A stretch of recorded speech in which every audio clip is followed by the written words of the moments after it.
Bangladesh public television, সত্যের সন্ধানে আমাদের পথচলা। আসসালামু আলাইকুম। আমন্ত্রণ বাংলাদেশ পাবলিক টিভি নিউজে, সাথে আছি জুনায়েদ আহমেদ সৈকত।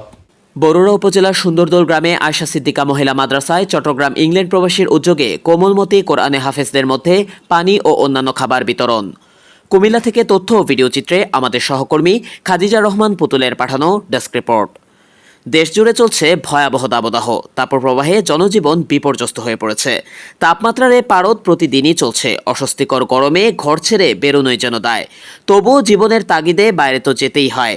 এ বিপর্যয়ের সময়ে নূরে মদিনা আয়শা সিদ্দিকা মহিলা মাদ্রাসার শিক্ষার্থীদের পাশে দাঁড়িয়েছেন চট্টগ্রামের হাটহাজারী ইংল্যান্ড প্রবাসী এস.এম. শাহেদ মালেক ও তার স্ত্রী এম.আর.এস. রোকসানা মালেক।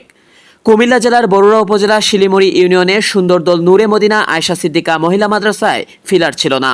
চট্টগ্রামের হাটহাজারী ইংল্যান্ড প্রবাসী এস.এম. শাহেদ মালেক ও তার স্ত্রী এম.আর.এস. রোকসানা মালেকের নিজ উদ্যোগে এই মাদ্রাসাটিতে প্রায় অর্ধ কোটি টাকা ব্যয় করেছেন এই ইংল্যান্ড প্রবাসী। নূরে মদিনা আয়শা সিদ্দিকা মহিলা মাদ্রাসার ছাত্রীদেরকে দেখতে ছুটে আসেন। কুমিল্লার বরুড়া আসার সময় আইসক্রিম, বিভিন্ন প্রকার চকলেট, কেক, ঠান্ডা তরল পানীয় নিয়ে আসেন কোমলমতি শিশু হাফেজদের জন্য।